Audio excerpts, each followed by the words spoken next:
Welcome to Love Lies Chronicles. She leaned against the kitchen counter like we were talking about vacation plans.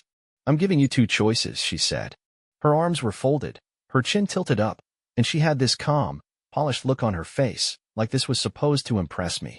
You can either accept that I want to explore something with him, or just stay out of the way while I do. I stared at her, waiting for the punchline. When it didn't come, I actually laughed. Quietly. Not because it was funny, but because it was so far removed from the woman I thought I married. Come again, I said. She sighed, like I was already being difficult. I don't want this to be a fight, okay? I'm being honest. I'm trying to handle this maturely. I'm not sneaking around. I'm giving you the opportunity to evolve with me. That's when I realized she'd rehearsed this. Probably in the mirror. Maybe even with someone coaching her. That little line, evolve with me, was too smooth, too perfectly placed. I watched her as she talked, her hands gesturing gently, her voice softened like she was telling a bedtime story. People in our generation are rethinking what marriage means, she continued. Monogamy isn't always natural. You know that, right? I didn't answer. I just leaned back in the chair, listening. I've been talking to people, reading, listening to podcasts, and it's helped me understand that what I want, it's not weird. It's not betrayal. It's expansion. There it was again, another word polished until it meant nothing. Expansion. I didn't respond. Not because I didn't have anything to say, but because I knew if I spoke right then, it wouldn't be calm. Eric, this isn't just physical, she added, voice even gentler now. He and I connect intellectually, emotionally. He understands me in ways that you, well, it's not a criticism, but I've grown. And I don't want to shrink myself back down to fit into who we used to be. She hadn't said his name yet, but I knew exactly who she meant. Her boss, Jonah Vale. 42, founder of some minimalist urban tech firm with exposed brick walls and beer taps in the office. The kind of guy who wore all birds, drank mushroom coffee, and called everyone brother. He shook your hand like he was promising to introduce you to God himself. I'd met him once, briefly, at their launch event. He gave me the kind of smile you reserve for a valet or an intern who just dropped your espresso. He makes me feel awakened, she said, barely above a whisper. That was the moment I realized this wasn't just an impulse. This was a fantasy. A polished, curated monologue she'd likely been building for weeks. Every word carefully chosen to make her the pioneer and me the stone tablet. Still, I didn't argue. I didn't shout. I didn't throw my glass like some dramatic stereotype. I just stood up and walked out of the kitchen, down the hall, and into the bathroom. I locked the door behind me and stared at myself in the mirror. My face didn't look angry. It didn't even look hurt. It looked focused. Because something shifted in me. Right then. I could feel it in my spine, like a breaker had flipped. I wasn't going to give her the reaction she wanted. I wasn't going to let her be the one holding the moral compass. She thought this was a negotiation. She had no idea I'd already made my choice. She came to bed that night like nothing happened. Like we'd had a reasonable discussion about rearranging the furniture or switching cable providers. She even tried to reach for my hand, like some leftover reflex. I let her. I needed her to think she still had power. That she'd caught me in one of those classic husband traps, too passive, too stunned to act, too comfortable to walk away. She was wrong. All of it was wrong. Over the next few days, she started treating me like some project that needed deprogramming. She'd show me articles, send me podcast clips, open marriage success stories. She said things like, if you love me, you'll grow with me, and this doesn't have to be a loss. It can be an upgrade for both of us. I nodded, smiled when appropriate, said, I'll think about it, more times than I could count, all while keeping my eyes open, watching, listening, not just to her, but to the way she stopped lying. That was the key. She wasn't covering anything up. She wasn't sneaking around. She was doing it all in plain sight, because in her mind, there was nothing wrong. She was free, evolved, enlightened. She wasn't cheating. She was expanding. And me? I was just the old furniture she hadn't hauled out of the house yet. But she would. Soon. In the meantime, I started building option 3. She thought I was coming around. That's what made it easy. The more agreeable I seemed, the more confident she got. She stopped editing herself around me. Started dropping names, dropping hints, floating timelines like it was a shared vision we were building. I didn't argue. I played the role of conflicted but trying the guy doing late-night research, listening to her podcast links, nodding thoughtfully while she talked about sexual autonomy and how traditional marriage was a patriarchal prison sentence. I even faked a few reflective sighs. Just enough to make her think the brainwashing was working. It wasn't. In reality, I was installing a surveillance app on her phone while she was in the shower. A small, silent thing, just a ghost in the background. It didn't record anything illegal. It didn't track location in a way I couldn't explain. It just mirrored her calendar, her text logs, and any notes she stored in the cloud. And it gave me everything. Let me be clear, I didn't do it out of jealousy. Not exactly. I did it because I needed the truth, not the curated version she was feeding me. I needed to see who she really was when she thought I was already conquered. And what I saw made my chest tighten in that way. That's not quite pain, but worse. Jonah, her boss, had her saved in his phone as Wife 2.0. She had him saved as my becoming. That alone could have ended it. But I wanted more than closure. I wanted clarity. Their texts were smug, self-important, philosophical, sure, but underneath it all, their tone was giddy, like two kids sneaking candy after bedtime. So, are we good for next weekend? Yep. He's softening. I told him I needed the space for a personal retreat, and he actually said he understood. Can you believe that? Next weekend. A name I didn't recognize was listed in her calendar, RKM Guest House. Under it, a single line, temporary stay until things shift. That's when it hit me. She wasn't just planning a fling. She was planning a relocation. A trial separation, wrapped in euphemism. No confrontation. No legal paperwork.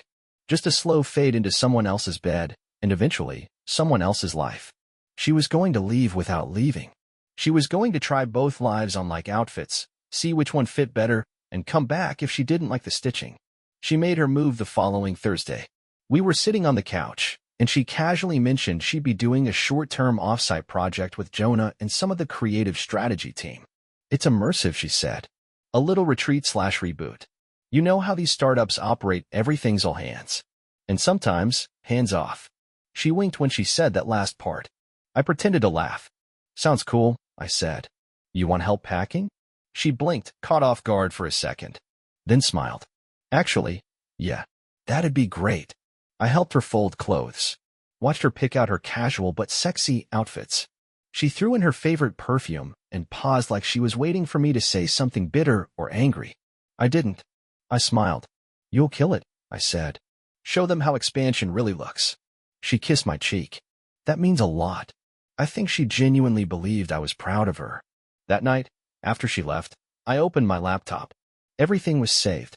The texts, the itinerary, the audio snippets I'd captured through the home assistant when she'd taken a call while I was supposedly out.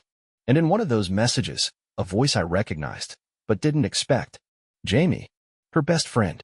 At first, I thought she was just helping smooth things over, coaching her through the lie.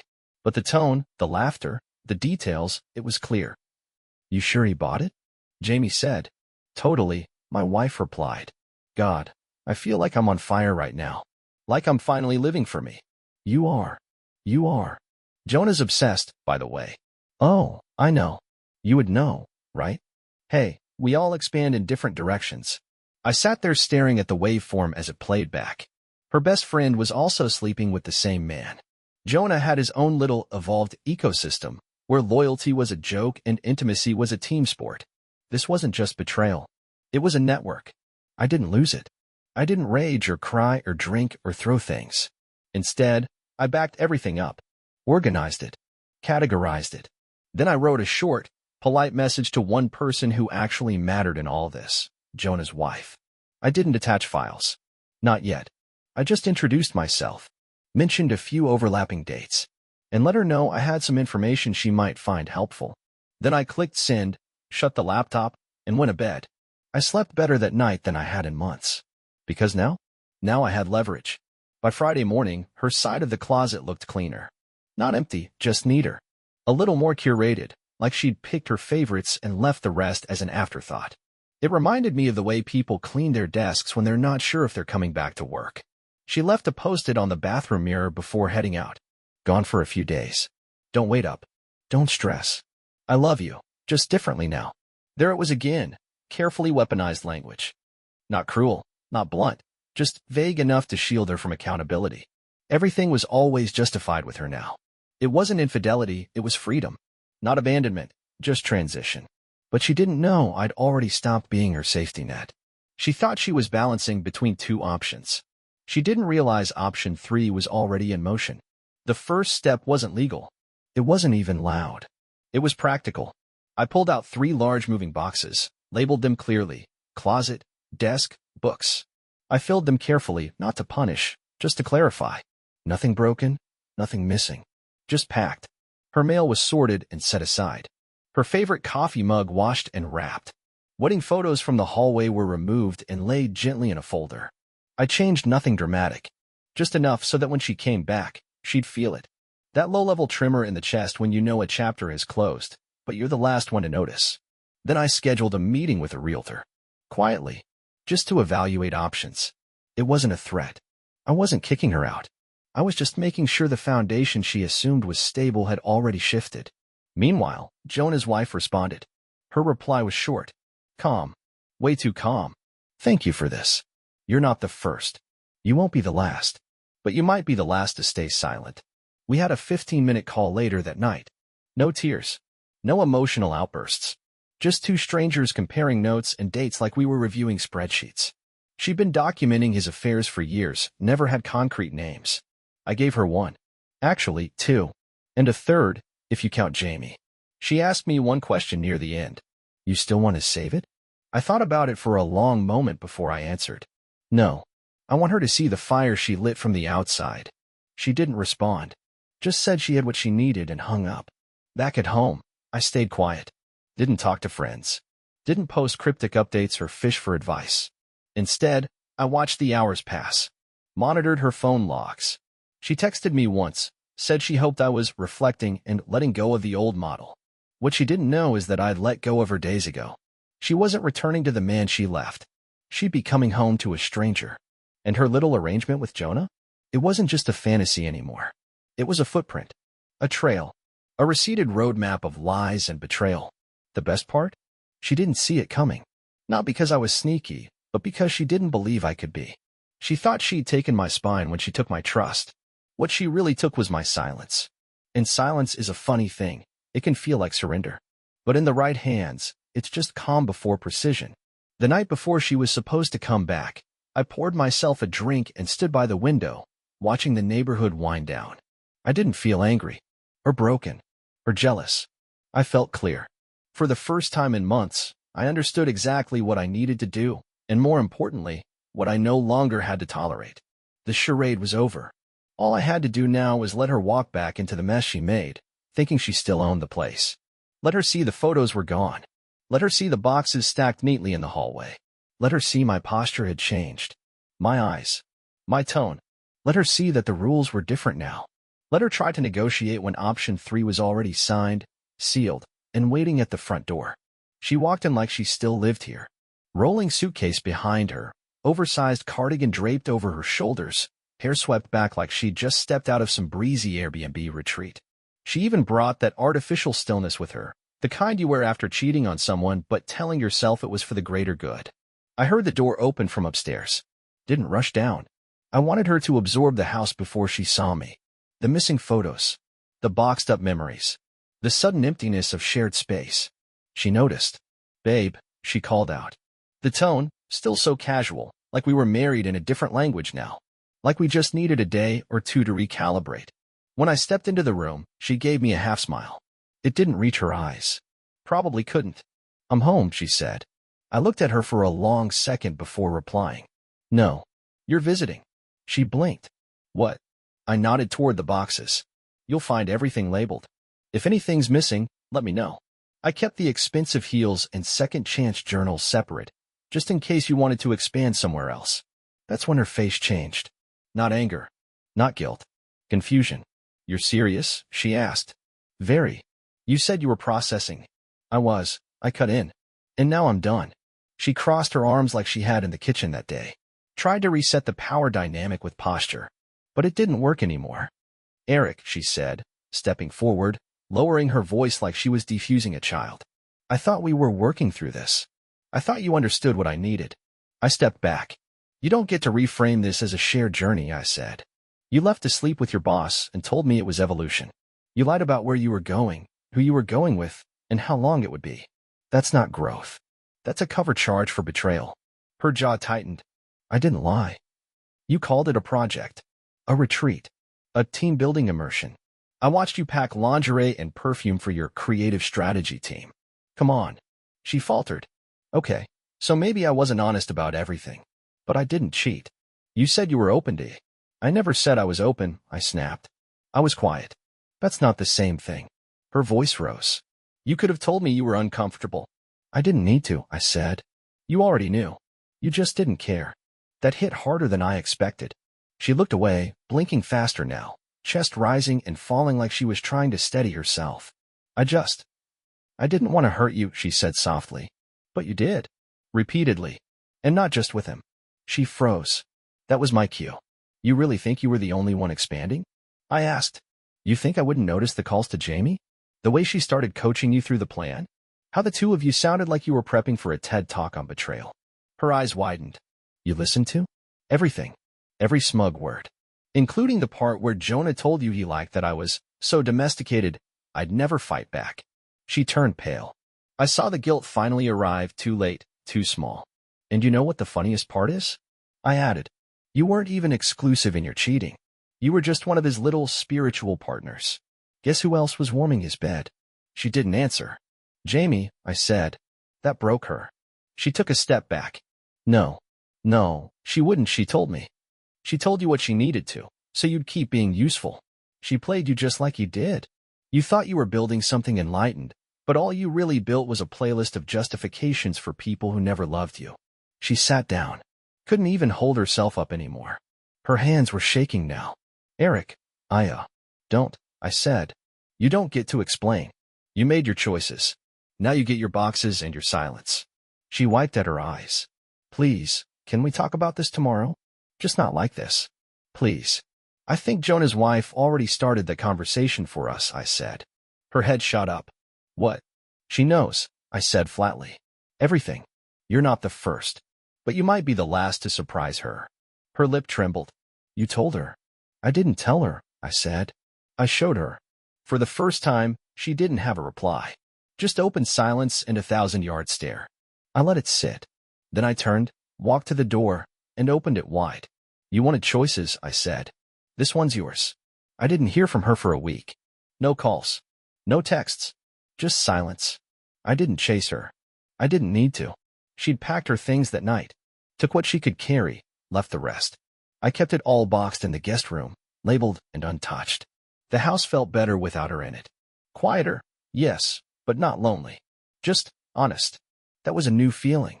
The reckoning came a week later. I got the invite from her sister, an unexpected text asking me to stop by her parents' house for a conversation.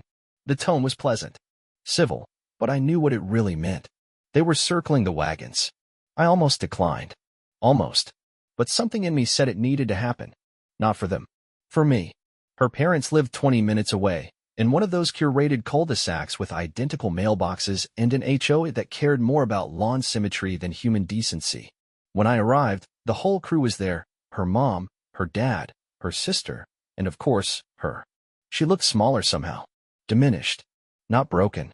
Just stripped of all that borrowed confidence she used to wear like armor. Her father spoke first. We just want to understand, he said. Because from what we've heard, you blindsided her. You kicked her out without a conversation.